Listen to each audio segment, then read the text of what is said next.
My best friend told me to divorce my husband because he's too ugly for me while she was literally wearing his cologne. Melissa sat in my kitchen wearing my husband's Tom Ford cologne and told me I deserved better than someone who looked like him.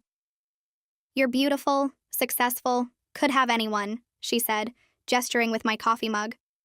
"Why settle for someone who looks like they got hit with a brick?" The cologne was unmistakable. Tobacco vanille, $350 a bottle. I bought it for James last Christmas. He wore it exactly twice, once on New Year's Eve and once to his company dinner in March. But here was Melissa, my best friend of 15 years, absolutely drenched in it on a random Thursday morning in May. I didn't say anything about the cologne, just smiled and changed the subject to her new job at the bank. She kept pushing, though, pulled up Instagram profiles of random men. "Look at this guy from my gym. Investment banker, 6'3", actual jawline." Then she started listing James's supposed flaws. His crooked nose from boxing, the scar above his eyebrow, his ears that stuck out slightly, how he was only 5'9". "You could do so much better, Layla. I hate seeing you waste your youth on him." What Melissa didn't know was that James and I had been trying for a baby for 3 years. IVF failed 4 times.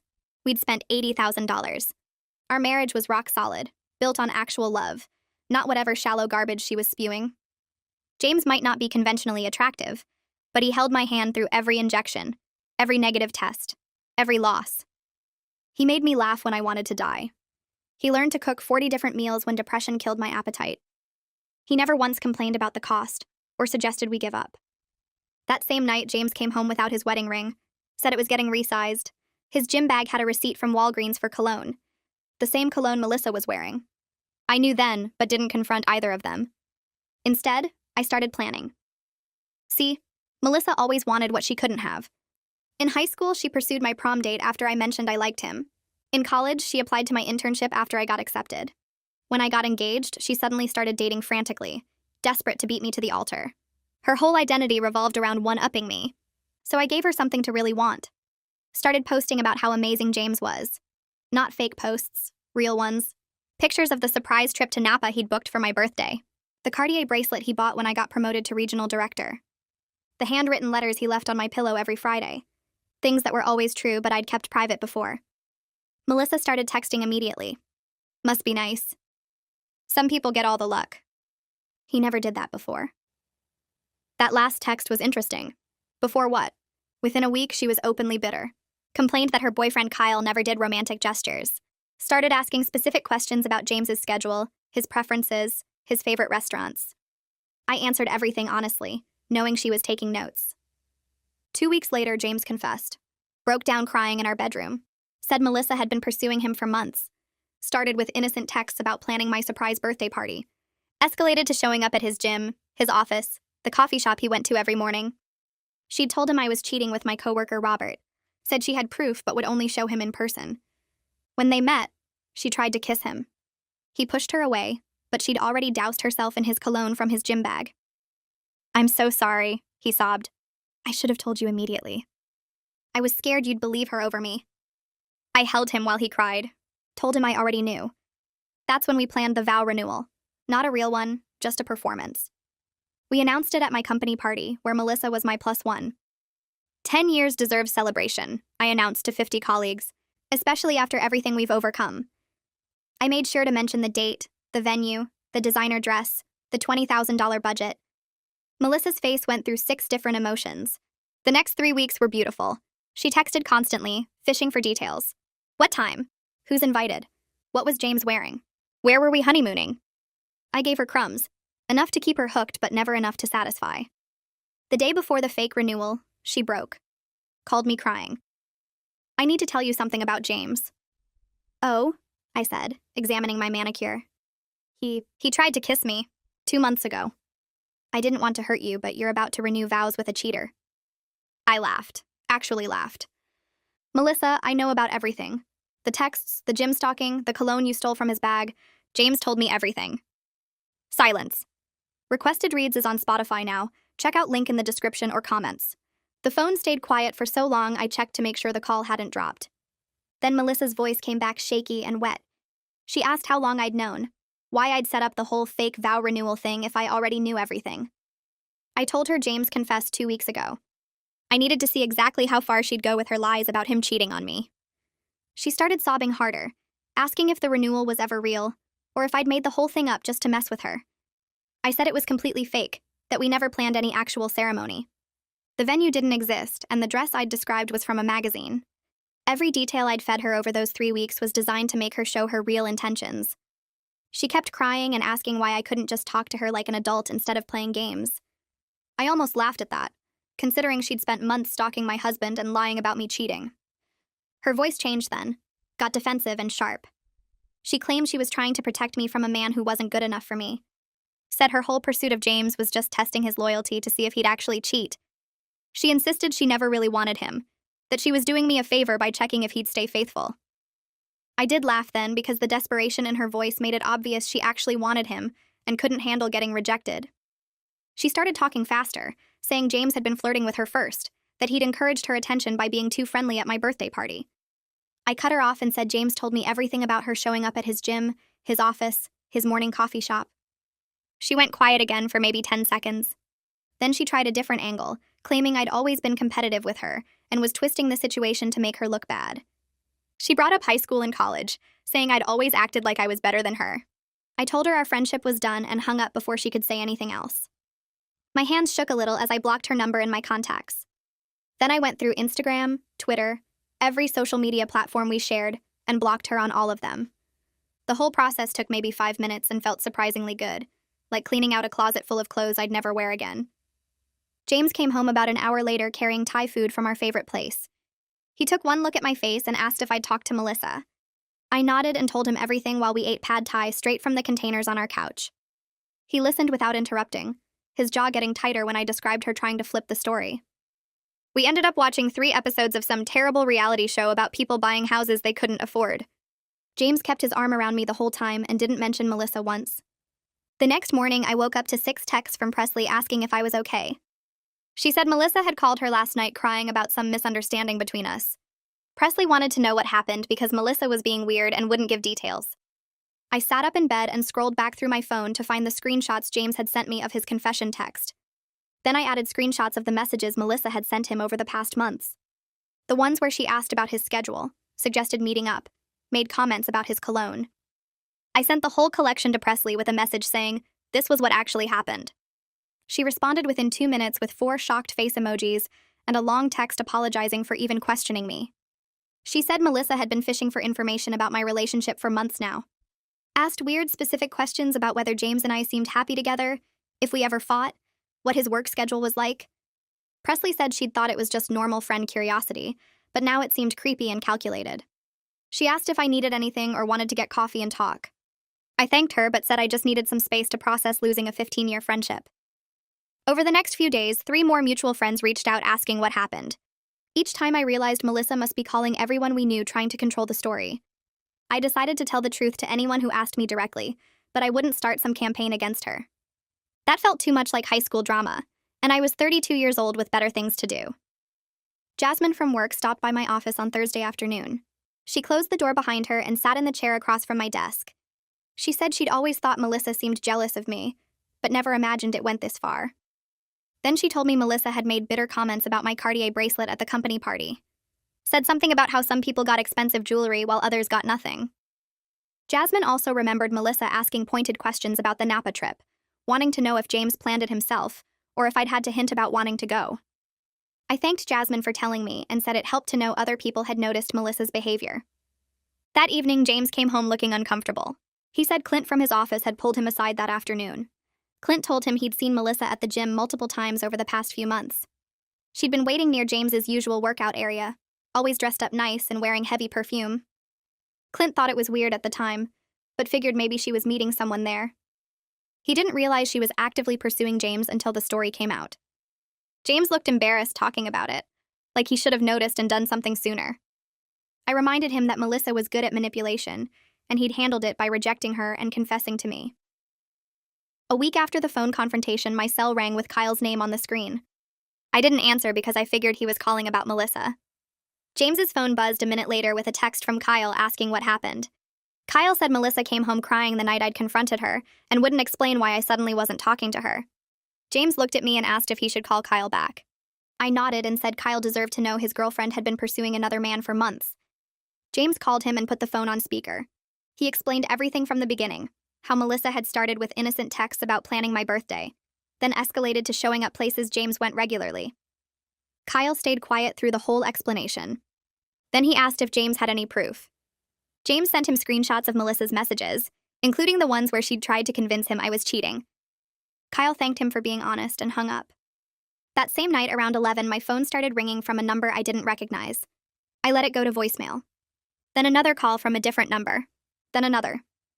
I listened to the first voicemail and heard Melissa begging me to call her back. She said Kyle had broken up with her, and she needed me to tell him it was all a misunderstanding. The other voicemails were similar, her voice getting more panicked each time. She called from 6 different numbers over the next 2 hours. I didn't respond to any of them. James and I sat on the couch watching her destroy herself through increasingly desperate voicemails. By the 10th call, she was screaming that I'd ruined her life over nothing, that I was a terrible friend who never really cared about her. I deleted each voicemail without listening all the way through.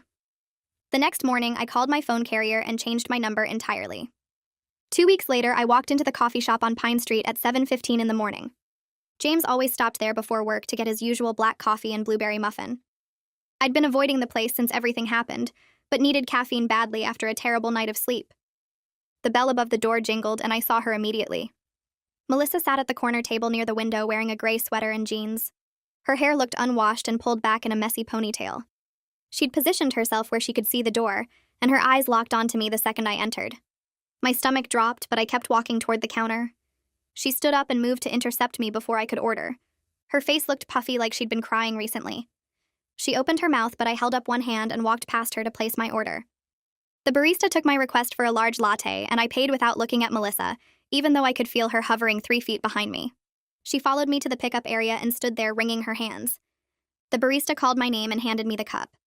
I turned to leave, but Melissa stepped directly into my path. Her eyes were red and watery, and she looked smaller somehow than I remembered. She started talking fast about how sorry she was, and how she'd been going through something mentally that made her not think clearly. The words tumbled out in a rush like she'd rehearsed them. She said therapy helped her realize she'd acted inappropriately, and she wanted to make things right between us. I sipped my latte and watched her without responding. She kept going about how our friendship meant everything to her, and she'd made terrible mistakes but hoped I could forgive her eventually. Other customers glanced over at us, and the barista pretended to wipe down the espresso machine while obviously listening. I set my cup on the counter and looked at Melissa directly for the first time. I told her that 15 years of friendship taught me she always wanted what other people had. In high school with my prom date, in college with my internship, now with my husband. She always needed to compete instead of just being happy for me. I said this time she went too far by trying to destroy my marriage with lies about James cheating. My voice stayed calm but firm, and I made sure to speak clearly so she couldn't misunderstand. Melissa's face crumpled and tears started running down her cheeks. She grabbed a napkin from the counter and pressed it against her eyes. When she looked up again, her mascara had smeared into dark circles. She said I was always the pretty one and the successful one, and she just wanted to feel special for once. She said watching me get everything while she struggled made her feel worthless. Her boyfriend Kyle never did romantic things, and seeing James treat me well made her realize what she was missing. She admitted she convinced herself that if she could just have what I had, then maybe she'd finally feel good enough. The confession hung in the air between us, and I felt something shift in my chest. Not anger anymore, but sadness. Real deep sadness about wasting 15 years on someone who saw me as competition instead of a friend. I told her I understood feeling inadequate, but that didn't excuse what she did. I said I hoped she got therapy and found happiness, but we couldn't be friends anymore. Our friendship was built on her comparing herself to me, and that wasn't healthy for either of us. Melissa reached out and grabbed my arm before I could turn away. Her fingers dug into my sleeve and she pulled me back around to face her. She said James wasn't even that great, and I was making a huge mistake choosing him over her. Her voice got louder, and other customers definitely heard. She said any woman would want a man who actually looked good instead of someone with a crooked nose and ears that stuck out. The comment showed she still didn't get it at all. Loyalty and love mattered more than whatever shallow attraction she based relationships on. I pulled my arm away from her grip and picked up my latte. I walked toward the door without saying anything else. Behind me, I heard her calling my name, but I pushed through and stepped onto the sidewalk. The morning air felt cold on my face, and I took a deep breath. Something felt lighter in my chest, like I'd been carrying weight I didn't realize was there. That friendship died a long time ago, but I'd been too loyal to admit it. James's car pulled up to the curb 30 seconds later. He'd been circling the block waiting for my text. I climbed in, and he looked at my face and asked if I was okay. I nodded and told him to drive. We headed across town to a different coffee shop on Market Street that neither of us had been to before. The following week at work, I noticed people acting weird around me. Conversations stopped when I walked into the break room. Coworkers gave me sympathetic looks in the hallway. On Wednesday afternoon, Jasmine stopped by my office and closed the door behind her. She sat down in the chair across from my desk and said she needed to tell me something. Melissa had been calling mutual friends and telling them I stole James from her. The story Melissa spread claimed she and James had been secretly dating, and I found out and seduced him away to hurt her. Jasmine said it sounded completely insane, but some people seemed to believe it, or at least weren't sure whose version to trust. I almost laughed because the lie was so ridiculous, but then realized some people might actually buy her story. Melissa was good at playing victim and crying on command. I thanked Jasmine for telling me and asked who else knew. She listed 4 names of people from our friend group. 2 of them texted me that evening asking if we could talk. I responded saying I'd explain everything but needed to do it in person with everyone together. Presley organized a dinner at her apartment for Friday night. She invited our core friend group, and I said I'd bring James, so he could explain what actually happened. 4 people showed up, which was less than I hoped but more than I feared. Presley and Jasmine already believed me. The other 2 were friends I'd known for years, but they looked uncomfortable when James and I arrived.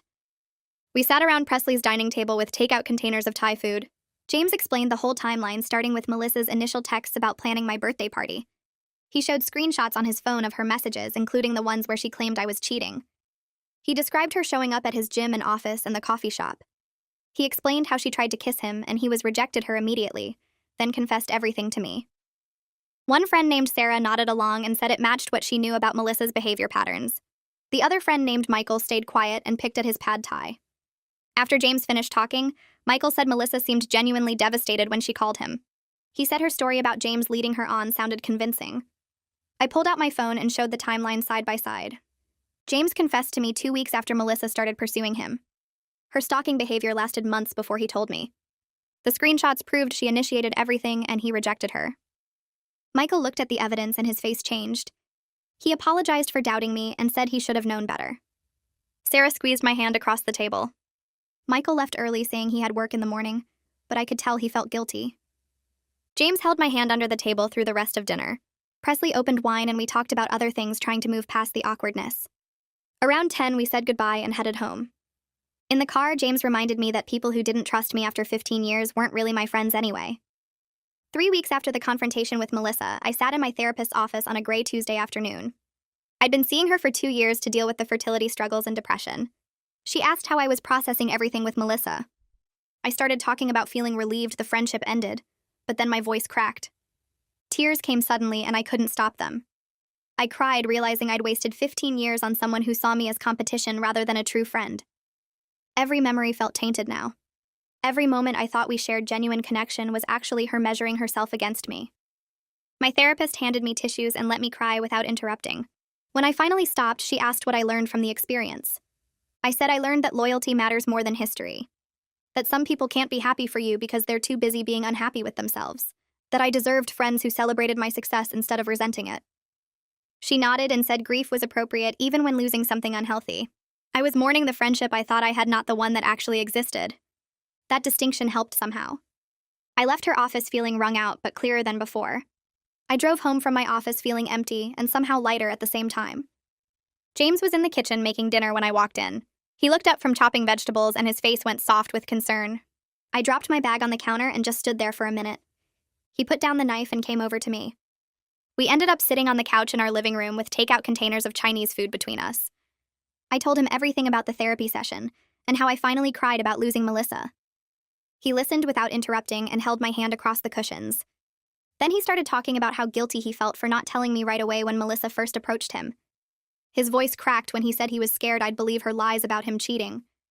He explained how she made him doubt whether I'd trust him over my best friend of 15 years. I squeezed his hand and told him I understood completely. Melissa was good at making people doubt themselves. She'd done it to me countless times over the years. We talked until midnight about our marriage and the IVF struggles and how her betrayal somehow made us stronger. He admitted he felt relieved when everything came out because keeping the secret was eating him alive. I told him we needed to promise each other we'd never keep secrets like that again, no matter how uncomfortable the truth might be. He nodded and pulled me close. We fell asleep on the couch, tangled together. 3 weeks later, I was at my desk reviewing quarterly reports when Presley knocked on my office door. She came in and closed it behind her, which meant she had gossip. I saved my spreadsheet and looked up. She sat down across from me and pulled out her phone. Apparently, Melissa got fired from her bank job last week. I put down my pen and asked what happened. Presley showed me screenshots from a mutual friend. Melissa had been pursuing some guy at work aggressively despite him telling her he wasn't interested. She kept showing up at his desk and texting him outside work hours and following him to lunch. He finally reported her to HR for making him uncomfortable. The bank investigated and found multiple complaints from other colleagues about her inappropriate behavior. They let her go immediately. I stared at the screenshots, feeling this weird mix of satisfaction and sadness. The pattern was so obvious now. Melissa didn't actually want James specifically. She just wanted what she couldn't have. Any man who rejected her became an obsession. I thanked Presley for telling me, and she left to get back to work. I sat there thinking about how Melissa was destroying her own life through her choices. Part of me felt vindicated that everyone could see her behavior now. But mostly I just felt sad watching someone spiral like that. That weekend, James and I sat at our kitchen table with travel websites open on my laptop. We'd been talking about actually taking a real trip together to celebrate our marriage. Not the fake vow renewal, but something genuine to reconnect after months of stress. I clicked through photos of Italy and showed him the Amalfi Coast. He leaned over my shoulder and pointed at a hotel overlooking the water. We spent 2 hours researching and planning. Finally booked 2 weeks in Italy for October. The flights and hotels cost more than we usually spent, but it felt worth it. We needed this time away from everything. James printed out the confirmation emails and stuck them on our fridge. Every time I saw them over the next few days, I felt excited about something for the first time in months. Tuesday morning, my boss called me into her office. I walked down the hall wondering if I'd messed something up on the regional reports. She was smiling when I came in, which was a good sign. She offered me the vice president position for the Western region. The promotion meant a huge salary increase, but also relocating to San Francisco. I sat there stunned for a minute. She said I could take a week to think about it and discuss with James. I thanked her and walked back to my office in a daze. Called James from my desk and told him about the offer. He was quiet for a long moment. Then he said we should talk about it properly when he got home from work. That evening, we ordered pizza and spread out a map of California on our coffee table. We talked through all the pros and cons. The career advancement was incredible for me. James could probably find work at tech companies in the Bay Area, but leaving meant starting over completely. New city, new friends, new everything. We stayed up past midnight going back and forth. Finally, around 1 a.m, James said maybe we needed the fresh start. Staying here meant constantly running into Melissa or people who believed her lies. San Francisco offered us a clean break from all the social mess. I looked at him across the pizza box and realized he was right. We needed distance from this whole situation. I called my boss the next morning and accepted the promotion. 8 weeks after the confrontation with Melissa, I was working late at my desk finishing up projects before the move. My phone rang and I saw it was security downstairs. The guard said someone named Melissa was in the lobby asking to see me. My stomach dropped. I almost told him to send her away. But curiosity won. I said I'd come down for 10 minutes, took the elevator to the lobby and saw her sitting on one of the leather couches near the entrance. She looked terrible. Her hair was unwashed and pulled back. Dark circles under her eyes. She'd lost weight in a bad way. She stood up when she saw me and her eyes filled with tears immediately. I stayed several feet away with my arms crossed. She started talking fast, saying she was so sorry and she missed me and could we please just talk. She said she needed her best friend back. I let her finish and then told her gently but firmly that I couldn't trust her anymore. Our friendship was over permanently. She started sobbing right there in the lobby. People walking by stared at us. She begged me to give her another chance. Said she was in therapy now and working on her issues. I felt genuine pity watching her fall apart. But I also felt this huge sense of relief. Walking away from this toxic dynamic was the right choice. I told her I hoped therapy helped her, but we were done. She reached for my arm and I stepped back. Told her goodbye and turned toward the elevators. She was still crying when the doors closed. I went back upstairs knowing that was probably the last time I'd ever see her. That evening, James came home from work and found me sitting on the couch surrounded by half-packed boxes. I'd already started pulling books off the shelves and wrapping our wedding photos in newspaper. He dropped his bag by the door and sat down next to me without saying anything. We just looked at each other for a minute. Then he picked up a roll of packing tape and started sealing boxes while I labeled them with a marker. We worked together until midnight, taking apart our life in this city piece by piece. Every item we packed felt like closing a door on the Melissa situation, and everything that came with it. James found the coffee mug she'd used that morning in May when this whole thing started. He held it up and asked if I wanted to keep it. I took it from him and dropped it in the trash bag. We ordered pizza around 10 and ate it sitting on the floor between stacks of boxes. James said he was excited about San Francisco, that he'd already been looking at tech companies online. I told him I was ready to leave all this drama behind and start fresh somewhere nobody knew our history. We fell asleep that night on the couch because we'd already packed our bedding. 3 months later, we drove into San Francisco on a sunny Saturday morning with all our stuff in a moving truck behind us. The city spread out in front of us with the bay sparkling blue and the Golden Gate Bridge visible in the distance. I felt this rush of excitement looking at it all. We found our new apartment building on a steep hill with a view of the water from our living room window. James and I spent the whole first week exploring different neighborhoods and eating at random restaurants we'd never heard of. The energy here was completely different from our old city. People seemed more focused on their own lives instead of gossiping about everyone else's business. Within 2 weeks, James got hired at a tech startup in the financial district. He came home that Friday with his offer letter, and we celebrated by taking the cable car down to the wharf and eating clam chowder while watching the sea lions. I started my VP role on a Monday morning in early September.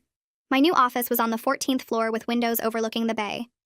The team I inherited was smaller than my old one, but everyone seemed competent and professional.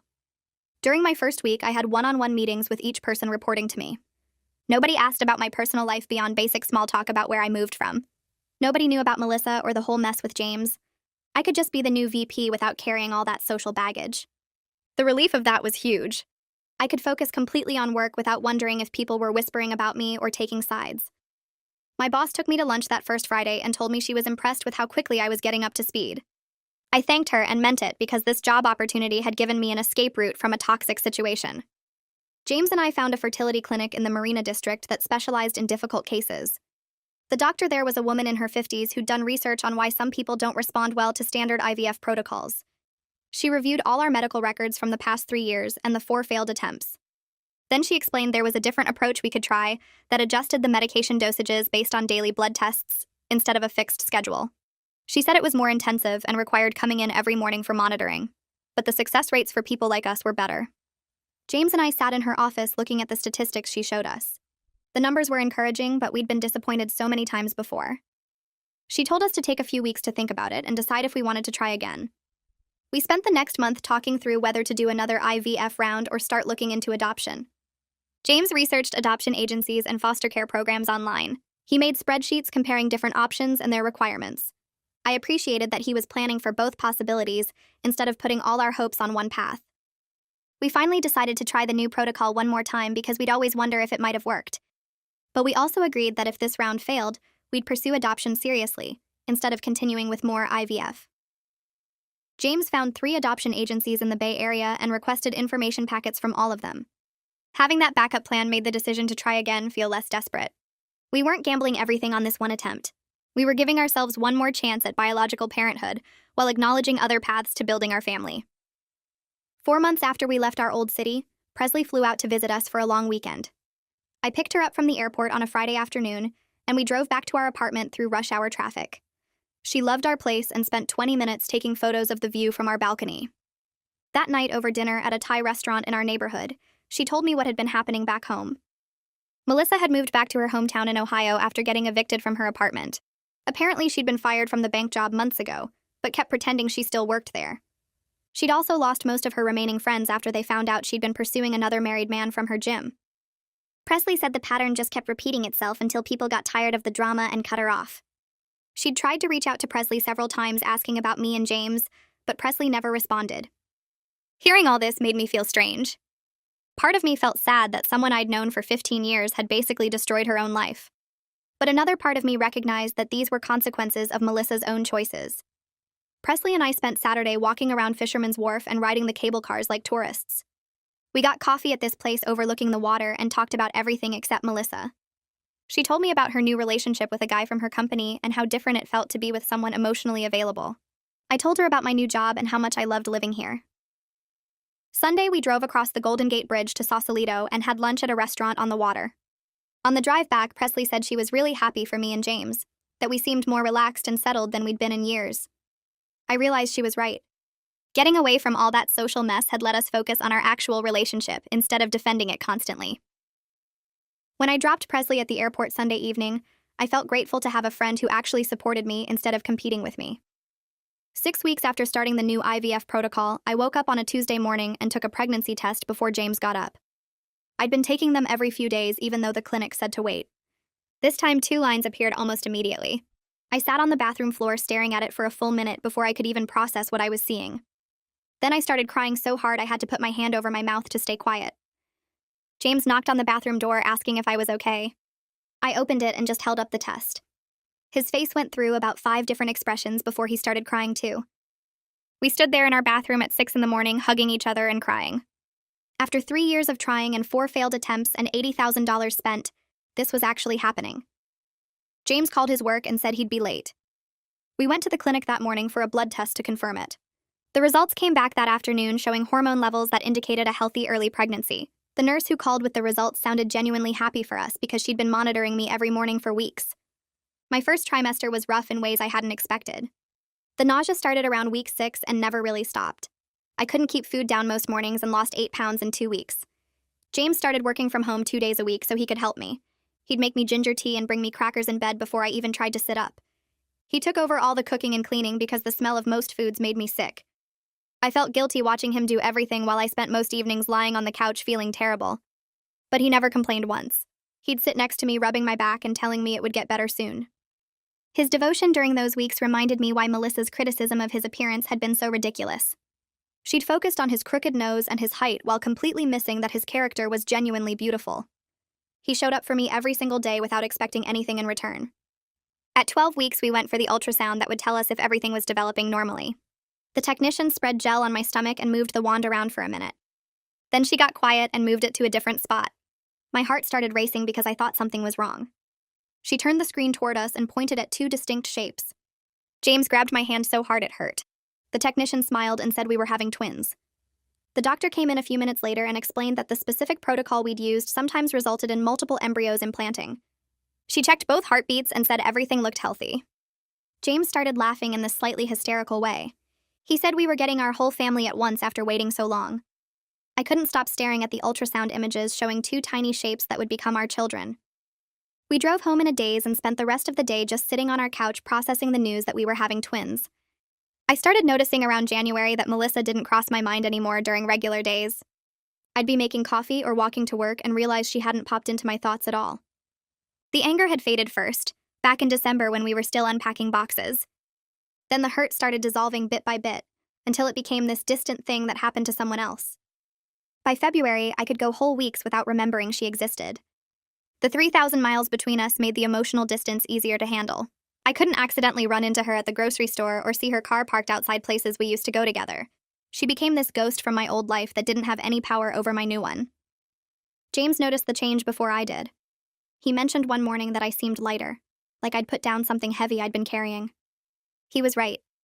The friendship ending had hurt worse than I wanted to admit, even knowing how toxic it was. 15 years of history doesn't just disappear because someone betrays you. But the physical space helped me see clearly that keeping her in my life would have slowly poisoned everything good I had. My doctor mentioned a support group for women dealing with infertility issues during one of my checkups in late February. I almost didn't go because talking about feelings with strangers sounded terrible. But something made me show up to the community center on a Thursday night where 8 women sat in a circle sharing their stories. The first meeting broke something open in me that I'd been keeping sealed tight.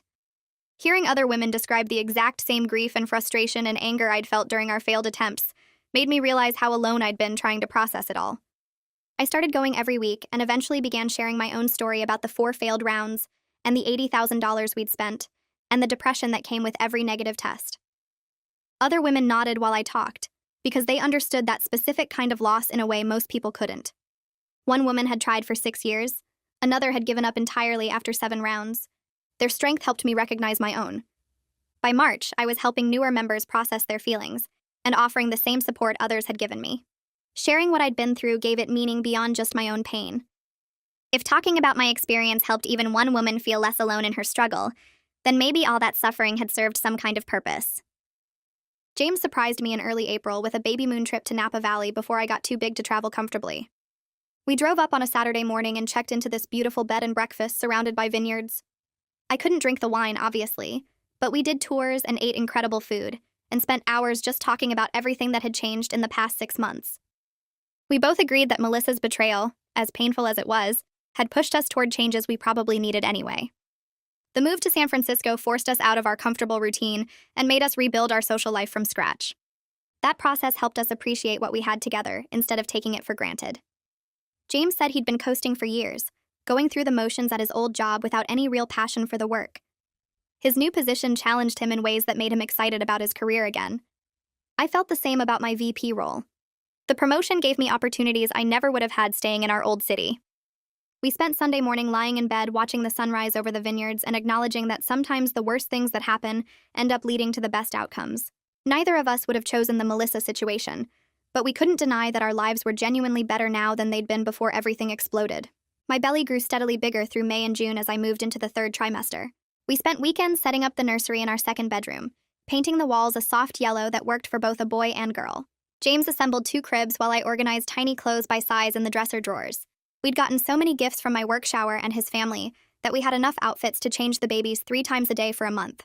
Every time I folded another onesie or arranged another stuffed animal, the reality of actually becoming parents hit me fresh. We'd wanted this for so long that part of me still couldn't believe it was actually happening. James would catch me standing in the nursery just staring at the 2 cribs and come wrap his arms around me from behind. We'd stand there together imagining what it would be like when the room was full of crying babies and dirty diapers and 3 a.m. feedings. The excitement mixed with pure terror in equal measure. Neither of us had any idea what we were doing, but at least we were going into it together as a team. The email from Melissa arrived on a Wednesday afternoon in late June, 7 months after our phone confrontation. I saw her name in my inbox and almost deleted it without reading, but curiosity won out. The message was long, several paragraphs apologizing again for everything she'd done and explaining she'd been in therapy since October working on her jealousy and competition issues. She wrote about how she'd spent her whole life comparing herself to other people and feeling like she was never enough. Her therapist helped her see that pursuing James wasn't really about him at all, but about this desperate need to prove she could have what I had. She talked about recognizing patterns from her childhood, where her older sister always got more attention and praise. The email went deep into her realization that she'd built her entire identity around one-upping me instead of figuring out who she actually was as a person. She didn't ask me to forgive her or be friends again. She just wanted me to know she was trying to change and become someone better. The tone felt genuine in a way her previous apologies hadn't. She sounded like someone who'd done real work examining her own behavior instead of just saying sorry to make herself feel better. I read the email twice, sitting at my desk with my hand on my belly feeling the baby's kick. Part of me felt vindicated that she'd acknowledged how messed up her behavior was. Another part felt sad for the years we'd wasted on a friendship built on such a broken foundation. I thought about not responding at all, but that felt cruel after she'd been so honest about her struggles. I wrote back briefly that I appreciated her letting me know about her therapy progress and wished her well in her personal growth. But I made clear that our friendship wouldn't be rekindled regardless of how much work she did on herself. Too much damage had been done and too much time had passed for us to go back to any kind of relationship. The closure felt good, though, like we were both finally moving forward on our own paths instead of staying stuck in the past. I closed my laptop and went back to work, feeling lighter than I had since her name first appeared in my inbox. Whatever healing she needed to do was her own journey now, separate from mine. My team threw me a shower at the office when I hit 36 weeks and went on maternity leave in mid-July. They decorated the conference room with balloons and streamers and piled a table high with wrapped gifts. My boss gave a speech about how valuable I'd been to the company and how excited everyone was for me to become a mom. I opened presents while eating cake and laughing at the ridiculous baby advice people kept offering. Someone bought us a book called The Baby Owner's Manual that treated infants like you were assembling furniture. Another coworker gave us a onesie that said, "I just spent 9 months inside my mom. And even I think her job is harder than yours." The gifts were generous and thoughtful, everything from practical items like bottles and burp cloths to luxuries like a fancy baby monitor and designer diaper bag. But what struck me most was how genuine the relationships felt. These people had known me less than a year, but they showed up with real enthusiasm and support. It proved I could build healthy friendships when I wasn't tolerating toxic ones. I'd spent 15 years accepting Melissa's competitive behavior as normal because that's all I knew. Now I had colleagues who celebrated my success instead of resenting it, who offered help without expecting something in return, who genuinely cared about my well-being. The contrast made me realize how low my standards had been for friendship before. James and I started a childbirth class for parents of multiples in early August. We went every Tuesday evening and sat with 5 other couples who were all having twins. The instructor taught us breathing techniques and labor positions and how to handle 2 babies at once. I watched James during every class, noticing how engaged he was compared to some other partners there. He asked questions about pain management and took detailed notes about swaddling techniques. One guy spent half the class on his phone while his wife looked ready to murder him. Another kept making jokes about how tired he was going to be, like his wife wasn't about to push two humans out of her body. Melissa's claim that I could do better seemed even more ridiculous watching these other relationships up close. Better than what exactly? Better than a man who showed up fully present and eager to learn how to take care of our children? Better than someone who held my hand during every contraction exercise and didn't complain once about the time commitment? I squeezed James's hand during a particularly intense breathing exercise and felt grateful all over again that I'd seen through Melissa's shallow criticism. His crooked nose and average height meant nothing compared to his character and devotion. The twins arrived 3 weeks later at 37 weeks, right on schedule for multiples. My water broke at 2 a.m. on a Thursday morning and we rushed to the hospital with our packed bags. Labor lasted 14 hours, which the doctor said was actually pretty fast for twins. James stayed by my side the entire time, letting me squeeze his hand until I probably left bruises. He wiped my face with cold washcloths and fed me ice chips and told me I was doing great even when I was screaming that I wanted drugs immediately. Our son was born first at 4:23 p.m., weighing 6 pounds 2 ounces. Our daughter followed 8 minutes later at 4:31 p.m., weighing 5 pounds 9 ounces. Both of them came out screaming and pink and absolutely perfect. The nurses cleaned them up and handed them to James while the doctor finished with me. I watched him hold both babies against his chest, one in each arm, with tears streaming down his face. He looked at them like they were the most precious things he'd ever seen in his life. I grabbed my phone and took a photo of that moment, capturing the pure love and joy on his face. That picture became my phone background for the next year. Every time I looked at it, I remembered why our marriage had survived everything it went through. The first month home was complete chaos in the best and worst ways possible. The babies ate every 2 hours around the clock, which meant neither James nor I slept more than 90 minutes at a stretch. We took shifts so one person could get a solid 4-hour block while the other handled both babies. Our living room turned into a disaster zone of burp cloths and bottles and dirty onesies. I leaked milk constantly despite nursing pads. James walked around like a zombie most days, functioning on pure caffeine and determination. We both cried from exhaustion multiple times. But we worked as a team, dividing responsibilities without keeping score or complaining about who was doing more. When I had a breakdown at 3 a.m. because our daughter wouldn't stop crying, James took her and walked laps around our apartment until she finally fell asleep. When he looked ready to collapse after a particularly brutal night, I told him to go sleep in our bedroom with earplugs while I handled the morning feeding. His patience during those brutal weeks reminded me exactly why our marriage survived the Melissa situation. He showed up every single day with humor and love even when we were both running on fumes. We'd built something strong enough to weather betrayal and cross-country moves, and now the absolute chaos of newborn twins. Nothing about those first weeks was easy, but I couldn't imagine going through it with anyone else. Nothing about those first weeks was easy, but I couldn't imagine going through it with anyone else. 6 weeks after the twins were born, I was changing diapers on our living room floor when my phone buzzed with a text from an unknown number. The message contained 3 photos of a social media post showing Melissa in a white dress standing next to some guy I'd never seen before. The caption read something about being engaged and finding her soulmate. I looked at the pictures for maybe 10 seconds, felt a weird, detached curiosity like seeing news about someone I used to know in high school, then deleted the message and went back to wiping our daughter's bottom. James walked in carrying grocery bags and asked who texted. I told him it was Melissa's engagement announcement from a random number. He stopped putting away milk and looked at me with concern, probably expecting me to be upset or angry. I just shrugged and said I felt nothing about it, which was completely true. The woman in those photos felt like a stranger whose drama happened in a different lifetime. We took the twins for their 2-month checkup on a Tuesday morning in late September.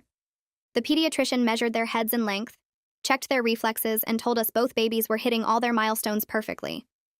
Our son weighed 13 pounds now, and our daughter was 11 and a half. The doctor said their growth curves looked excellent, and their development was right on track. Driving home with both car seats secured in the back, I kept glancing in the rearview mirror at their sleeping faces. James reached over and squeezed my hand while waiting at a red light. I felt this overwhelming wave of gratitude for how everything turned out, for the healthy babies in our back seat and the husband beside me who never gave up during 3 years of trying. The fertility struggles and Melissa's betrayal and all that pain felt worth it somehow, because it led us here to this exact moment. 3 months after the twins were born, I went back to work part-time on a flexible schedule that let me work from home 3 days a week. James adjusted his hours at the tech company so he could leave early and handle afternoon feedings and naps. Our new arrangement worked surprisingly well once we figured out the rhythm. I discovered I actually enjoyed the balance between my career and being home with the babies. Working kept my brain sharp and gave me adult conversations, but I also got to be present for most of their daily routines. James turned out to be amazing at the stay-at-home parent stuff, way more patient with crying and diaper blowouts than I was. He'd send me photos during the day of the twins napping on his chest or making funny faces. Watching him embrace fatherhood so completely made me fall in love with him all over again in a different way. Presley flew up from our old city in November to meet the twins and stay for a long weekend. She showed up at our apartment with 2 massive shopping bags full of designer baby clothes that probably cost more than our monthly grocery budget. She spent an hour holding both babies and taking approximately 700 photos.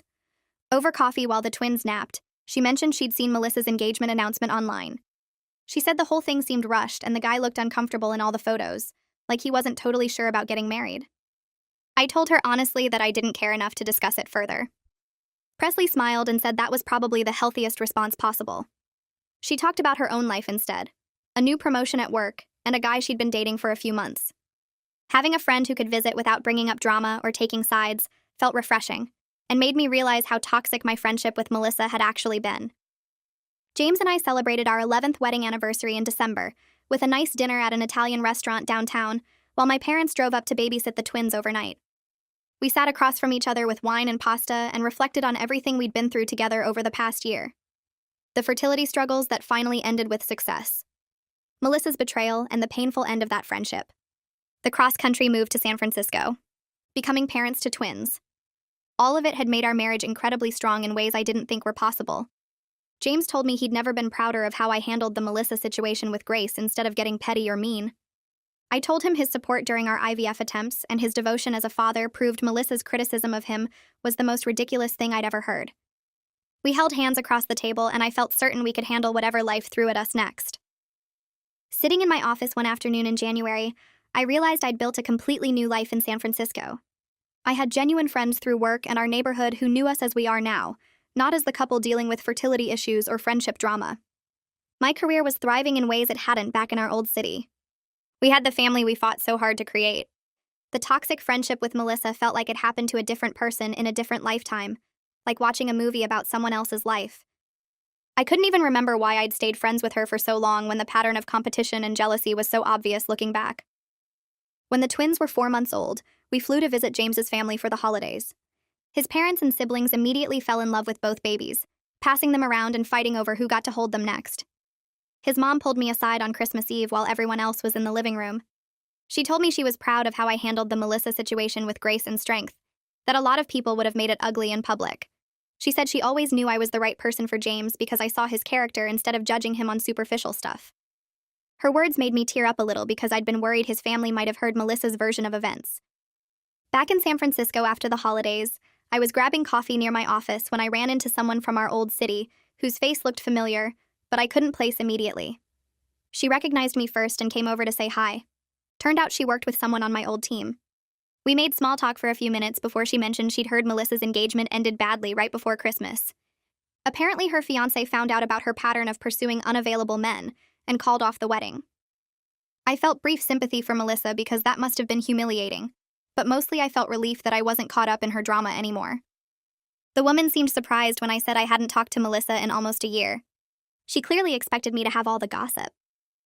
I finished my coffee and went back to work, grateful all over again for the physical distance between my new life and that mess.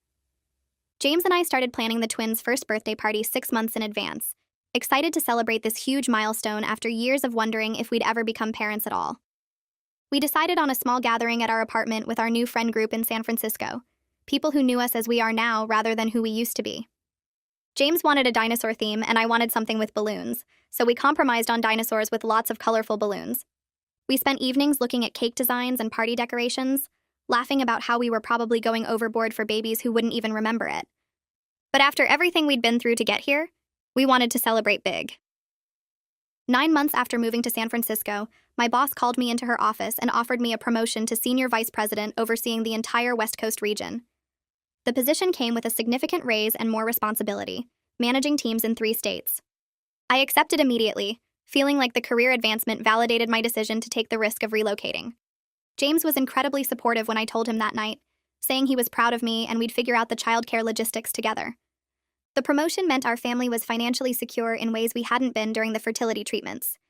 It also proved I could rebuild my career in a new city and actually thrive instead of just surviving. We interviewed 3 candidates for the nanny position and hired a woman named Carmen who had 10 years of experience with twins. She started the following Monday, coming to our apartment at 7 each morning so I could get ready for work without rushing. The cost was significant, almost $2,000 a month, but James and I agreed it was worth it to keep my career moving forward, while still having time with the babies in the evenings. Carmen was patient and warm with both twins, and within a week they were comfortable with her handling their feedings and naps. I accepted the senior vice president promotion officially and started my new responsibilities managing teams across California, Oregon, and Washington. The job required more travel than before, but I planned trips carefully around the twins' schedules and Carmen's availability. On a Tuesday morning 3 weeks later, I sat at our kitchen table drinking coffee while James played with the twins on the living room floor. He was making silly faces and they were both giggling, their little hands reaching up toward him. I watched them together and felt something shift inside me. A quiet recognition that I was actually happy in a way I hadn't been before everything happened with Melissa. The betrayal had forced me to look at my life clearly and figure out what actually mattered instead of just going through the motions. I had a husband who made our babies laugh, a career I worked hard to build, and real friends who supported us. The toxic friendship I lost had been holding me back from appreciating what I already had. The twins started sleeping through the night consistently when they were 7 months old, and suddenly James and I had evenings to ourselves again after they went down at 7. We would sit on our couch with wine and actually talk like we used to before the babies arrived. One night we were discussing our finances and realized we were in better shape than we'd been in years, even with the nanny expense. James mentioned maybe trying for another baby in a few years, and I laughed at how different our situation was now, compared to the years of failed fertility treatments. We went from struggling to have 1 child to considering a 3rd, and the irony wasn't lost on either of us. A year after the confrontation with Melissa, I moved into my new corner office with windows overlooking the bay. I put up photos of James and the twins on my desk, right where I could see them whenever I looked up from my computer. Sitting there that first morning, I felt grateful for how everything worked out in a way I hadn't expected.